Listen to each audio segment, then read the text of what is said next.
আন্দোলন চলছে, মুগ্ধ মারা যাচ্ছে, আবু সাইদের সেই অদম্য সাহসী আত্মদান একের পর এক সারা বাংলাদেশ যখন প্রতিবাদে ক্ষোভে ফেটে পড়ছে, তখনও দেখছি টক শুতে শ্যামল দত্তরা বলছে এই ছেলেরা তো ভুল আন্দোলন করছে, এরা তো হচ্ছে আমাদের কি বলে যে চেতনার বিরুদ্ধে এরা কাজ করছে, কি বলে যে একবারে প্রকাশ্য স্বৈরাচারী শেখ হাসিনার গুণগানকে তিনি তো ওদের সব কিছু মেনে নিয়েছেন, তার মানে এরা করছে কি?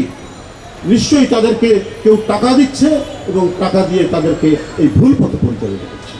এই ধরনের মিথ্যাচার করে জনগণের একটি ন্যায়সঙ্গত আন্দোলন এবং এই ছোট বাচ্চাদের এই আন্দোলনকে, তাদের রক্তদানকে যারা কলুষিত করার চেষ্টা করছে, তারা কি এক সভ্য মানুষ হতে পারে?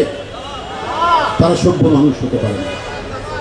উগান্ডার প্রেসিডেন্ট ইদি আমিনকে একবার বলা হয়েছিল যে আপনার দেশে মত প্রকাশের স্বাধীনতা কেমন?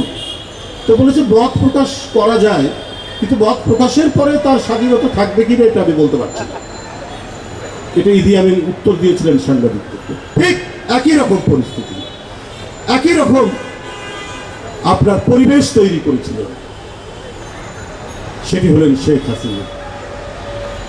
তিনি অনেক টেলিভিশন ছিল, সবকিছুই ছিল, কিন্তু বাকশালের এমন একটি নতুন রূপ দিয়েছিলেন, সেটা হচ্ছে থাকবে সবকিছু, কিন্তু কথা বলবে একজন এবং একজনের কথাই প্রচার করা হবে।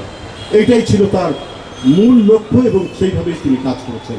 ৭৫-এর বাকশালকে নতুন রঙে, নতুন ঢঙে তিনি প্রতিষ্ঠিত করে গেছেন। বন্ধুরা আমার, একমাত্র ওয়ালটন এসি দিচ্ছে 1 বছরের রিপ্লেসমেন্ট গ্যারান্টি।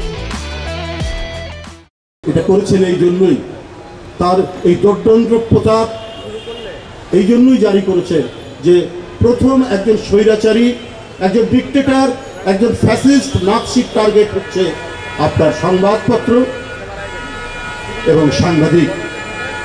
আমরা যে কথা বারবার বলি যে রাষ্ট্রের চতুর্থ স্তম্ভ সাংবাদিক, এই চতুর্থ স্তম্ভটা কখনোই কোনো বেপরোয়া ডিক্টেটররা মেনে নিতে পারে না বলেই প্রথম এখানে ধাক্কা দেয়, প্রথম এখানে তারা আক্রমণ করে।